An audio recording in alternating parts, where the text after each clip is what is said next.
নমস্কার শ্রোতা বন্ধুরা, আপনারা দেখছেন আরকে অফিসিয়াল ইউটিউব চ্যানেল থেকে, যেখানে আমরা নানা স্বাদের গল্প যেমন ভূত, প্রেত, ডাকিনী, রহস্য ইত্যাদি গল্প পাঠ করে থাকি। পল্লব মনে মনে ভাবে, যদি জেনে যায় ওরা, না না, কিছুতেই জানতে দেওয়া যাবে না ওদের। অভ্র ওর কাঁধে হাত দিয়ে বলল, কিরে, কি হয়েছে? কি ভাবছিস এত? সায়ন হেসে বলল, এই, তুই কি জানিস পল্লবের বাড়ি কোথায়? একবার গেছিলাম, কিন্তু ওর বাড়িতে ঢুকতেই দিল না। বলল সব নাকি অগোছালো হয়ে আছে। তারপর অভ্র বলল, চল তবে আজকে ওর বাড়িতেই যাব। সায়ন একটু ভেবে বলল, ঠিক আছে, আবার যদি ঢুকতে না দেয়? অভ্র হেসে বলল, হুম বাবা, সেটা আমার উপরেই ছেড়ে দে।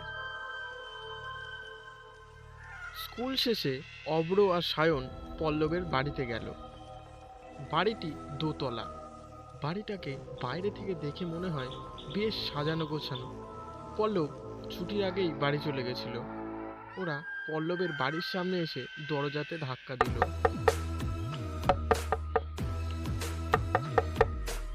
তিনবার ধাক্কা দেওয়ার পর পল্লব দরজা খুলে বেরিয়ে এলো। পল্লব ওদের দেখে প্রায় চমকেই উঠল। তাও নিজেকে যতটা সম্ভব সামলে নিয়ে বলল, কিরে, তোরা এখানে? অভ্র ওকে আর কোনো কথা না বলতে দিয়েই প্রায় জোর করেই ঘরের ভিতরে ঢুকে এলো।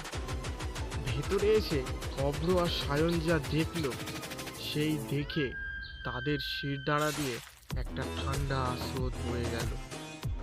ওর বাড়ির আনাচে কানাচে কঙ্কালের খুলি ছড়িয়ে আছে। সম্পূর্ণ জায়গাটায় যেন একটা লাল আভা দেখা যাচ্ছে।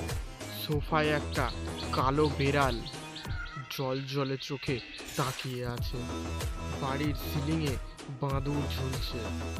সায়ন কাঁপা কাঁপা গলায় জিজ্ঞাসা করলো, এ ভাই, এ এসব এসব কি?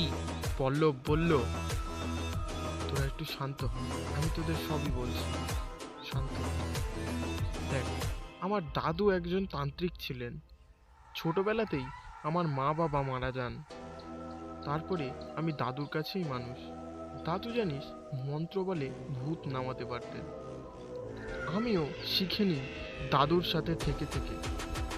কিন্তু অভ্র বলল, আরে তুই এ খবর আগে বলিসনি কেন?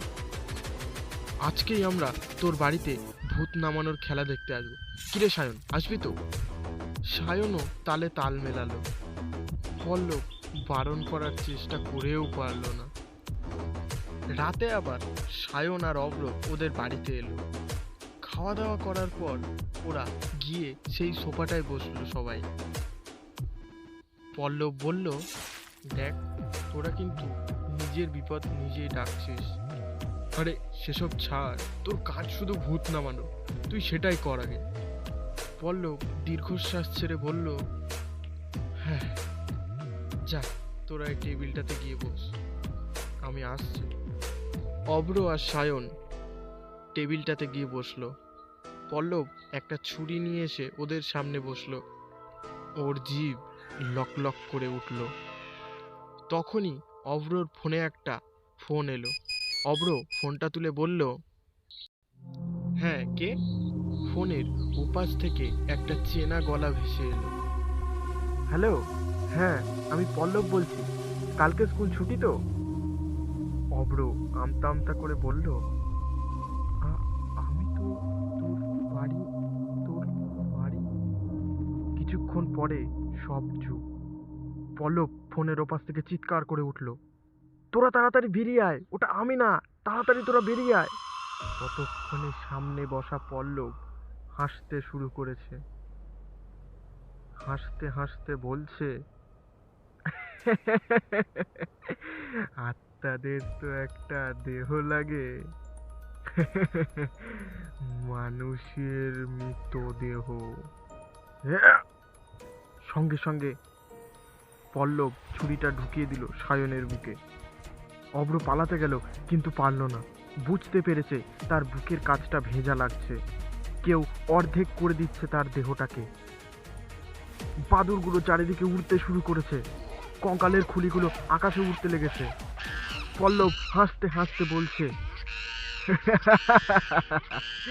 ভূত নামাবো, তোদের রক্ত দিয়ে ভূত নামাবো।